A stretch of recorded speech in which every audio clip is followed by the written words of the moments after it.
histoire ennuyeuse. Pour dormir. Les superstitions particulières des agriculteurs victoriens. Salut à tous. Ce soir, on plonge dans le monde étrangement boueux et légèrement parfumé aux navets des fermes victoriennes, un monde où la superstition n'était pas qu'un divertissement, c'était une stratégie de survie. La brume s'accroche aux champs, la lune semble figée, et la seule chose plus confuse que la rotation des cultures, c'est ce voisin qui enterre ses chaussettes pour améliorer la fertilité du sol. Vous ne survivrez peu, être pas à cette logique, mais les carottes, elles, oui. Avant de vous installer, pensez à liker la vidéo et vous abonner, mais seulement si vous aimez vraiment ce que je fais ici. Et dites-moi d'où vous écoutez et quelle heure il est chez vous. J'adore voir jusqu'où l'on s'endort ensemble à travers le monde. Maintenant, tamisez la lumière. Allumez un petit ventilateur pour un fond sonore doux et laissons-nous glisser ensemble dans le voyage de ce soir. Vous avancez péniblement sur un sentier gelé, les bottes couvertes de terre humide. Bienvenue dans la campagne anglaise, vers 1855, où la superstition voyage en tandem avec la science, bien que, franchement, la science soit encore coincée à l'arrière, tout sautant nerveusement. Votre première rencontre? Le navet. Pas le légume en soi quoique. Il a déjà l'air assez suffisant, mais ses propriétés magiques. Un fermier nommé Giles vous dit très sérieusement qu'il faut frotter une tranche de navet sur une verrue, puis l'enterrer sous la lune croissante pour qu'elle disparaisse. Les historiens se disputent encore pour savoir si cela vient de la théorie des humeurs ou juste de l'ennui partagé. Mais la croyance était répandue. Ne vous moquez pas du navet. Il sait des choses.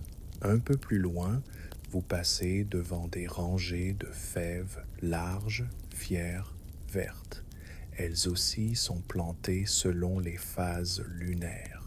On vous dit de ne jamais semer lors d'une lune noire, la deuxième nouvelle lune du mois. Sinon, elles pousseront aveugles. Qu'est-ce que ça veut dire? Ne demandez pas. Les fèves sentiront votre doute. Derrière un mur de pierres sèches, vous apercevez un petit cottage noirci par la suie. Une femme en châle de laine remue quelque chose dans une marmite à l'extérieur, probablement une tisane de pissenlit, ou peut être une potion contre les rhumatismes. Elle fredonne. Vous ne comprenez pas les mots, mais le rythme est familier. 3 tours dans le sens des aiguilles, un dans le sens inverse. Ce n'est pas du thé, c'est une assurance météo. Les fermiers de l'époque croyaient aux sorciers du temps, des personnes capables d'invoquer ou de dissiper les tempêtes. Parfois, on laissait des offrandes de lait ou de pièces à un carrefour pour les apaiser et éviter que la grêle ne ruine l'orge. Est-ce que ça marchait? Disons que ça ne marchait pas. Une petite blague pour alléger l'ambiance. Imaginez expliquer l'assurance météo à un courtier moderne. Et au lieu d'une franchise, dire « Pas de souci, j'ai laissé du fromage sous le chêne. Tout est couvert. » Étonnamment, c'est plus rassurant. Vous vous approchez d'une porcherie. Quelqu'un vous dit qu'il ne faut jamais compter les porcelets avant le sevrage. Sinon, vous attirez la malchance. Pas juste des pertes d'argent, non. La malchance. Maladie, famine, le voisin qui vole vos poteaux de clôture, ce genre de choses. Et ne parlons même pas des œufs. Un œuf laissé au soleil pourrait donner naissance à des jumeaux mauvais présages. Un œuf pondu à minuit, œuf de sorcière. Un fermier aurait enterré un tel œuf au pied d'un poirier pour guérir le bégaiement de sa fille. Vous ne trouverez pas ça dans un cours de phonétique, mais le poirier a bel et bien fleuri tôt ce printemps-là. Vous atteignez le bord d'un champ juste au moment où les nuages se dissipent et que la lumière lunaire inonde les sillons. Un homme s'appuie sur sa bêche, le visage argenté par la lune. Il vous dit que la lune de la mort se lève ce soir. Les cultures plantées sous cette lune seraient fades et pâles. Il ne plante rien, il attend. Pourquoi, demandez-vous? Il hausse les épaules pour voir si les pommes de terre du voisin pourrissent. Les pommes de terre étaient capricieuses. Si vous les plantiez un mauvais jour comme la veille de la Saint-Marc, on disait qu'elles prenaient la forme de crâne. Aucune preuve n'existe, mais aucun fermier n'osait prendre ce risque. Vous rebroussez chemin et enjambez un fossé peu profond. Un petit crapaud saute et le fermier fait le signe de croix. Les crapauds pouvaient transmettre des verrues. Oui, mais ils étaient aussi vus comme les familiers des sorcières. Certains les gardaient dans des boîtes d'allumettes comme garde talismanique. Un journal victorien mentionne une boîte à crapauds enterrée à l'entrée d'une grange censée repousser la peste. Pratique? Probablement pas. Symbolique? Éminemment. À ce stade, vos bottes sont trempées, votre tête tourne et vos mains sentent vaguement la sauge. En les essuyant sur votre manteau, une femme au visage buriné passe, un tablier plein de mousse, marmonnant à propos du vent et de présages de navets. Vous hochez poliment la tête. C'est la voyante du village. On dit qu'elle a prédit la grossesse d'une vache et la faillite d'un marchand en observant les feuilles de thé après un éternuement. 2 fois, il fait de plus en plus sombre et les ouvriers allument les lanternes. Les papillons de nuit dansent. Au loin, un hibou ulule. Vous jureriez entendre quelqu'un altère. Les hiboux, à l'époque, n'étaient pas mignons. C'étaient les messagers de la mort. Certains fermiers refusaient de battre le grain la nuit, de peur qu'un hibou ne les observe et rapporte. Vous atteignez une barrière et vous arrêtez. Un fer à cheval est cloué au-dessus à l'envers. L'horreur, toute la chance s'est échappée. Vous le retournez discrètement. Un chat de grange vous fixe et cligne des yeux, comme pour approuver. Même les chats comprenaient. Mais ne vous détendez pas trop vite. On disait aussi que si un chat noir s'éloigne de vous, cela annonce un vol. S'il vient vers vous, bonne récolte. S'il passe de côté, cachez les cuillères et priez. Alors que vous vous appuyez contre le poteau, le vent se lève. Un frisson court le long de votre manche. Quelqu'un derrière vous dit « Ne sifflez pas, vous attirerez les démons du vent. » Vous n'en aviez pas l'intention. Mais maintenant, plus jamais. Les étoiles scintillent faiblement. En reprenant la route, quelqu'un vous tend une petite pochette d'herbes séchées molles, armoises et millefeuilles. Pour les fèves, dit-il, pour les aider à rêver le bon rêve. Vous hochez la tête, remerciez et rangez la pochette. Personne ne dort tranquille quand les fèves font de mauvais rêves. Le sentier s'enfonce dans l'ombre et vos bottes crissent sur le gravier avec ce son humide et endormi qu'on n'entend qu'après une longue pluie. Les arbres se courbent au-dessus de vous comme des côtes tordues et juste au-delà de la haie, vous le voyez seul, planté au milieu du champ. Un épouvantail, mais pas n'importe quel épouvantail.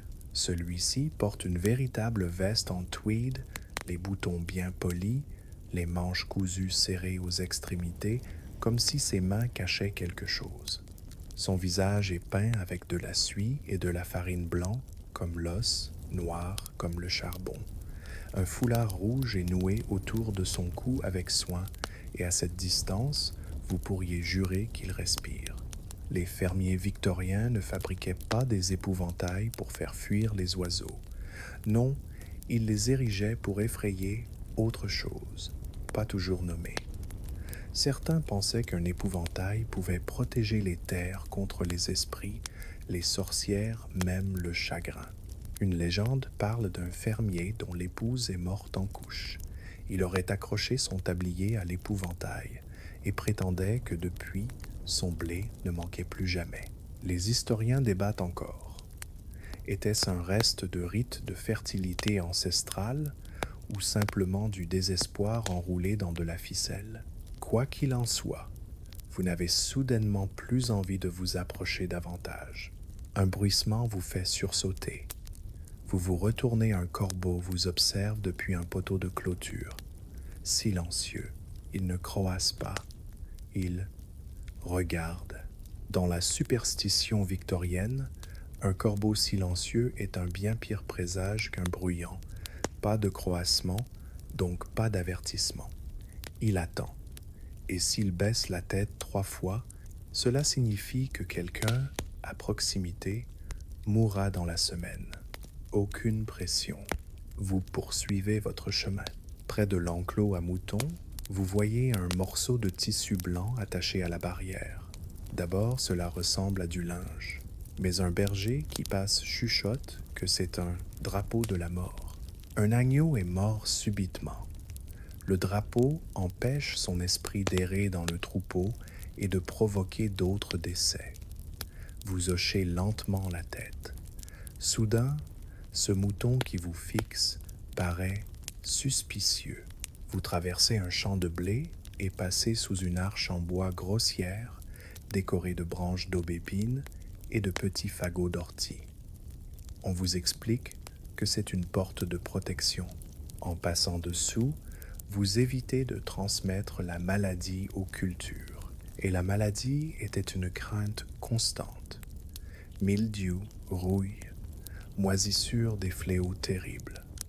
Mais en l'absence de la théorie des germes, beaucoup accusaient le mauvais œil.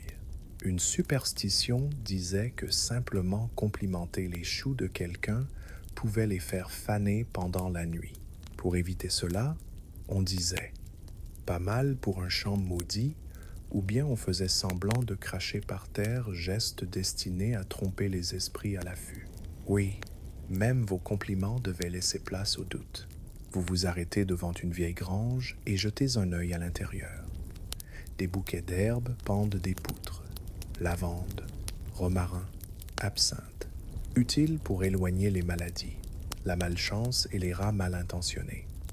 Oui, il y avait apparemment des bons et des mauvais rats. Les bons se contentaient de quelques grains. Les mauvais apportaient le feu. Quelque part derrière vous, une cloche teinte 3 sons doux. Une veuve qui passe incline la tête et touche l'ourlet de sa robe. Cette cloche marque l'heure des sorcières, dit-elle, le moment où les morts sont les plus proches des vivants. Chaque village avait ses signaux, cloches, aboiements de chiens, vent soudain. Il ne fallait jamais être dans les champs à ce moment-là. C'est là qu'on voyait des choses, comme des silhouettes sombres près du grenier, ou des pleurs venant de sous la terre. Un journal de fermier raconte qu'il déposait des gâteaux au miel au pied de son pommier tous les jeudis soirs pour apaiser la petite morte. Il n'a jamais expliqué davantage. Vous passez maintenant entre des rangées de bottes de foin, baignées par la lumière argentée de la lune. Un renard traverse votre chemin et vous vous figez. Les renards étaient des symboles ambigus. En voir un pendant la récolte pouvait annoncer abondance ou trahison, selon s'il s'arrêtait pour vous regarder. Celui-ci ne le fait pas. Tant mieux, continuez à marcher. Vous atteignez une source au pied d'un saule. Quelqu'un l'avait autrefois appelé le creux des vœux. Les fermiers venaient y demander plus de pluie ou se débarrasser d'un chagrin. Une superstition disait que si vous murmuriez une peine dans le puits, puis buviez son eau, c'est la peine qui coulerait à votre place. Un peu poétique, un peu douteux, niveau hygiène, mais sans doute rafraîchissant.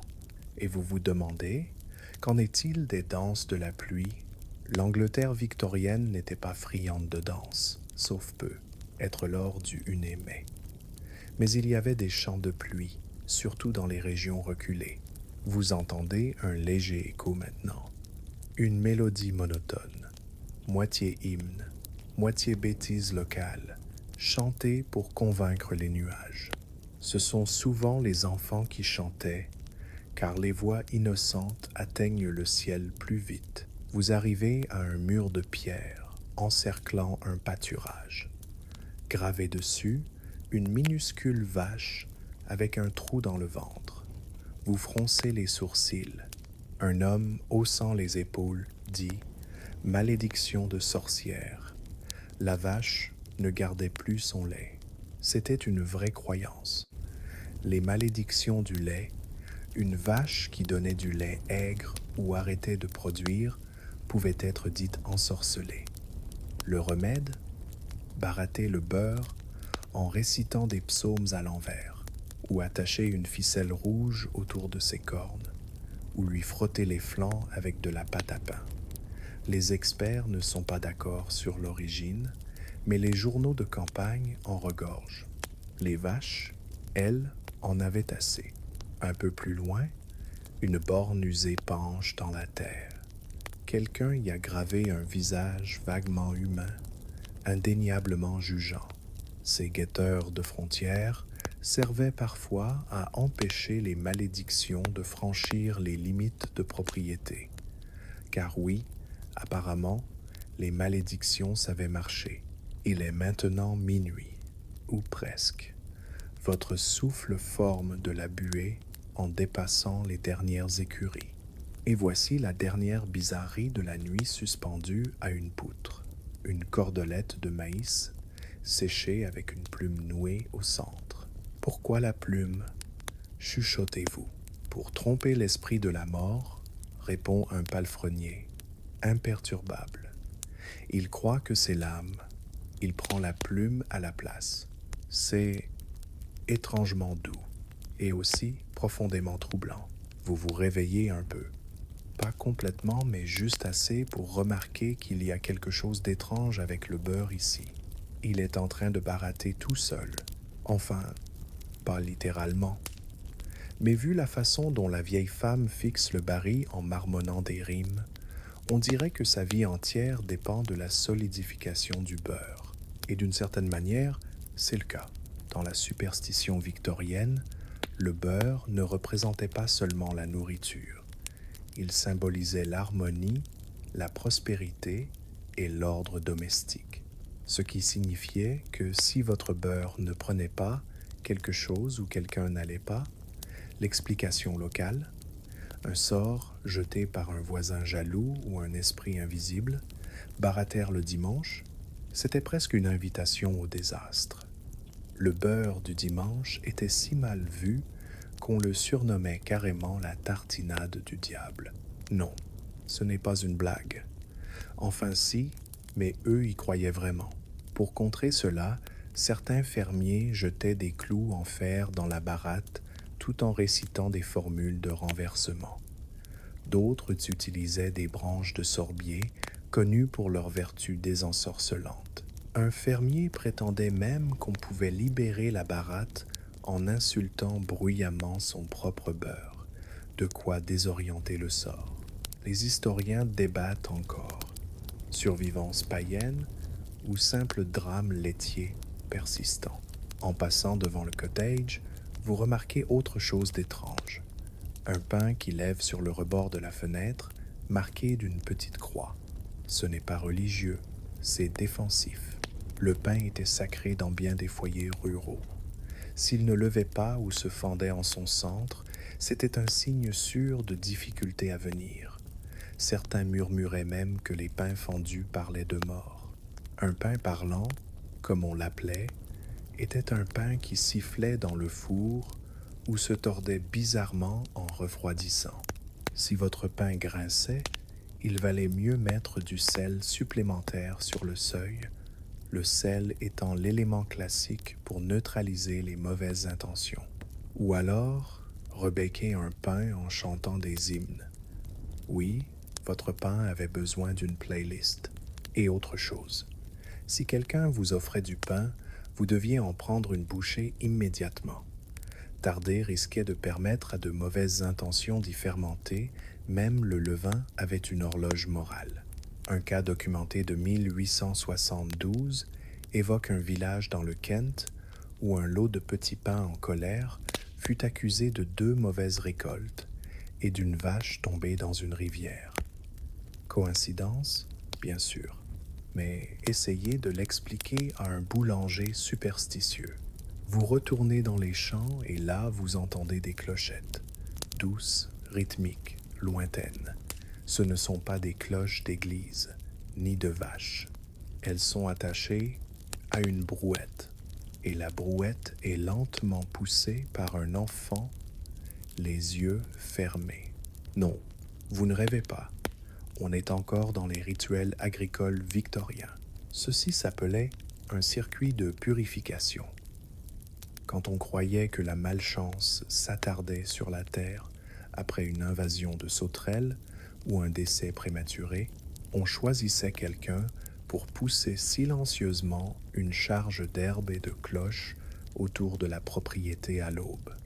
L'idée que la terre absorbe le bruit et la vibration, puis se réinitialise. On ne devait pas parler à l'enfant tant que le circuit n'était pas terminé. Certains récits disent qu'il devait porter un foulard rouge, d'autres bleu. Les chercheurs débattent encore de l'origine. Rites saisonniers nordiques ou folklore régional.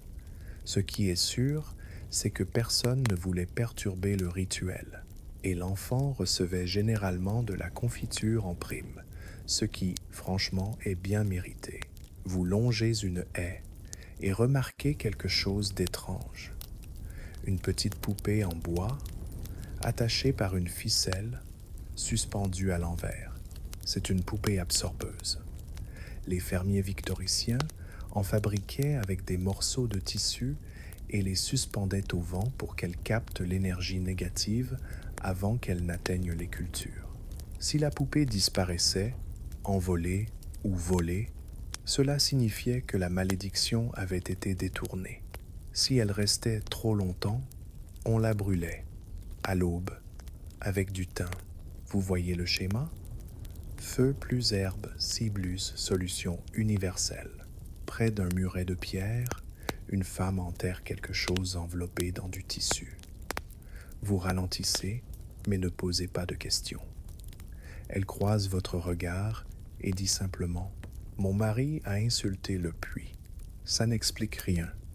Et pourtant, tout est clair. Les fermiers croyaient que les sources d'eau avaient une personnalité. Si on manquait de respect à un puits en tirant de l'eau à la mauvaise heure ou sans le remercier, il pouvait devenir aigre ou se tarir. Les puits boudeurs étaient bien présents dans le folklore. Parfois, il suffisait d'un pain, d'une pièce et d'un murmure d'excuses pour rétablir l'ordre. En parlant d'excuses, faites attention où vous mettez les pieds. Vous approchez du champ de vaches et quelqu'un chuchote derrière une clôture. Attention, la vieille vache noire regarde. La vache noire, paraît-il, est une vache à malédiction. Pas parce qu'elle jette des sorts, mais parce qu'on croyait qu'elle pouvait absorber les malheurs humains. Si quelqu'un était très malchanceux, on lui demandait de nourrir cette vache et de lui souffler son chagrin à l'oreille. Si elle se léchait les babines et s'éloignait, le malheur était transféré. Mais si elle vous regardait droit dans les yeux et meuglait une fois, eh bien, autant faire ses valises. Aussi farfelues que ses croyances puissent sembler, elles apportaient du réconfort. Dans un monde d'aléas climatiques, de maladies et de misère, avoir le contrôle sur quelque chose, même juste sur un regard lancé à une pomme de terre, relevait de la survie. Vous revenez vers la ferme et vous arrêtez près d'un four à pierre. Là, une femme cuit un pain révélateur, pas pour manger, pour observer. Les boulangers victoriens en faisaient parfois pour lire l'humeur du jour. Si la croûte se recourbait vers le haut, bonne nouvelle. Si elle se fendait vers le bas, maladie probable. Si le pain s'effondrait complètement, attendez-vous à des invités non désirés. Et oui, il y avait aussi des pains de mariage. Si le pain spécial de la mariée sortait pâle, on disait que son mariage manquerait de passion. Brûlé d'un côté, son mari serait infidèle. Pas de pression, Susan. Bon voyage de noces. En passant près du verger, vous voyez, sous le plus grand pommier, un vieux bassin en cuivre rempli de pièces et d'herbes écrasées. Un bol d'offrande, déposé pour honorer les esprits du champ, ces gardiens invisibles qui veillaient sur les arbres et guidaient la maturation des fruits. Oubliez de laisser une offrande, les fruits seraient amers, à tous les coups. Et enfin, alors que vous vous approchez de la grange endormie, vous apercevez quelque chose de parfaitement banal, mais profondément révélateur. Un balai, debout, près de la porte. Ce n'est pas un hasard. Un balai dressé empêchait le diable d'entrer pendant la nuit. Couché au sol, cela signifiait que la maison était ouverte aux esprits. Et s'il tombait tout seul, vous avez deviné, quelqu'un vous ment, vous passez doucement. Mieux vaut ne pas savoir qui. Le ciel est maintenant d'un bleu velours profond, et les étoiles sont apparues comme de vieux secrets, pâles, familières, peut être un peu jugeantes. Vous suivez un chemin sinueux longeant des champs devenus sombres et silencieux en direction de la petite église à la lisière du village. Mais il ne s'agit pas ici de religion, il s'agit de terre. Les fermiers victoriens ne voyaient pas les cimetières seulement comme des lieux pour les morts, mais comme des trésors de terre puissante. On croyait que la terre prélevée discrètement, bien sûr, d'un cimetière pouvait guérir les animaux malades, surtout si elle était saupoudrée dans leur auge au lever du soleil. Et si vous enterriez une poule malade près d'une pierre tombale, certains disaient qu'elle guérirait ou ne mourrait plus jamais. Les historiens débattent encore. Cette croyance venait-elle de symboles chrétiens ou de racines païennes plus anciennes? Qu'importe, la terre de cimetière avait une réputation, une forte, mais seulement si elle était prise avec respect, pas de jurons, pas de course. Si vous glissiez en la ramassant, c'était un signe d'arrêter. Les esprits avaient remarqué. Vous vous enfoncez plus loin parmi les pierres tombales nappées de brume et vous remarquez un petit bouquet de lavande attaché à une grille en fer. Ce n'est pas une décoration, c'est une frontière. La lavande plantée aux limites des champs ou des cimetières était censée empêcher les esprits d'errer là où ils n'avaient rien à faire, car rien ne ruine une récolte comme un fantôme confus piétinant votre orge. Vos bottes crissent sur le gravier alors que vous quittez le cimetière et descendez la pente vers un petit pont de bois. Un couple se tient là, en silence, main dans la main sous un arbre. Ils se marient demain et ils observent la météo comme des faucons. Le temps qu'il faisait le jour du mariage était un présage très sérieux dans la vie agricole victorienne. La pluie signifiait prospérité, mais seulement si elle commençait après les vœux. Le brouillard était mauvais. Il signifiait tromperie. Une rafale de vent pendant que la mariée s'habillait, des enfants turbulents. Et si le vent soufflait juste pendant le baiser, quelqu'un au village venait de tomber amoureux du marié. Oups! Vous atteignez de nouveau les haies et voyez quelque chose de petit, bas et qui remue, un hérisson. Il s'arrête, vous regarde, puis file sous un buisson. Dans la superstition victorienne, les hérissons étaient des prophètes accidentels. S'en faire croiser un avant les semailles était bon signe. Mais s'il tournait 3 fois sur lui-même avant de disparaître, il fallait reconsacrer vos graines. Un fermier aurait suivi un hérisson jusqu'au bord d'un ruisseau, et comme il refusait de le traverser, il y vit un signe de ne pas planter d'orge cette année-là. Ce même ruisseau déborda 2 jours plus tard. Vous vous appuyez de nouveau contre le poteau de clôture. Le vent est plus doux à présent, portant avec lui un mélange de foin, de fumée et de quelque chose de plus sucré, peut être du sureau.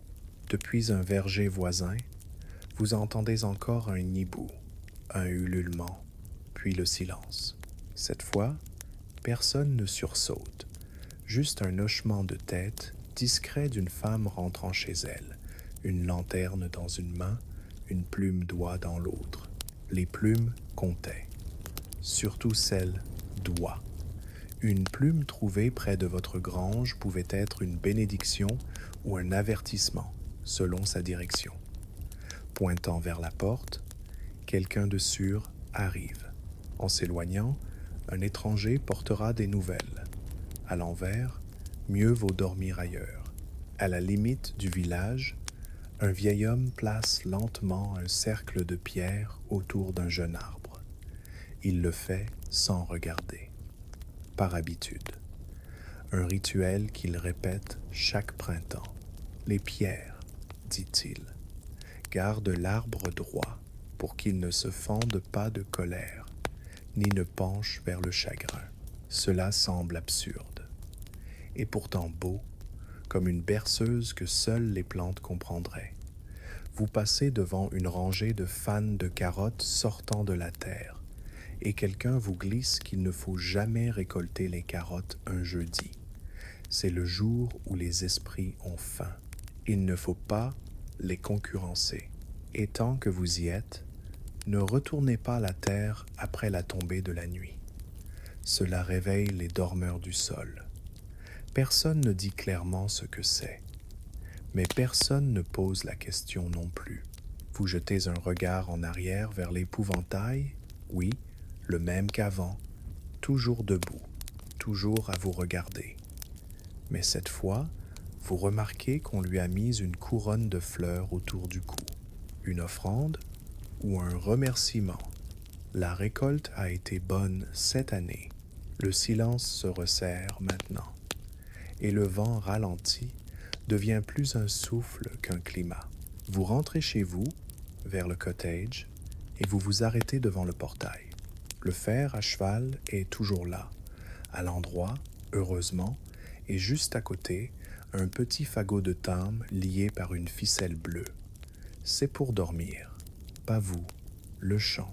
Vous vous glissez dans la pièce au plafond bas, le feu crépite doucement, les murs retiennent le calme, et juste avant de fermer les yeux, vous entendez quelque chose de doux, une prière, un poème, ou simplement les fèves, qui rêvent encore. Vous espérez que ce sont de beaux rêves. Et maintenant, tout commence à ralentir. L'épouvantail regarde au loin, sans menace, juste immobile. Les cultures dorment sous les couvertures de rosée. Les hiboux ont terminé leur chuchotement. Les navets, le pain, même les hérissons ne sont plus mystiques, juste silencieux. Vous sentez l'air se poser. Le vent, désormais un souvenir. La terre, fraîche et stable sous les couches de mémoire et de mousse. Une nuit qui s'oublie en se déroulant. Tout autour de vous, les champs restent paisibles. Le ciel ne pèse pas. Il repose. Et vous aussi. Le petit sachet d'herbe dans votre poche s'adoucit entre vos doigts. Vous ne savez pas pourquoi c'est important, mais ça l'est. Parce que dans un monde d'incertitude, croire en quelque chose, même au rêve d'un haricot, a son propre pouvoir. Les anciens rituels, les règles murmurées à demi-mot, les balais retournés, ce n'était pas une question de vérité ou de preuve, c'était une question de réconfort, de survivre à l'inconnu avec une histoire et un brin de thym.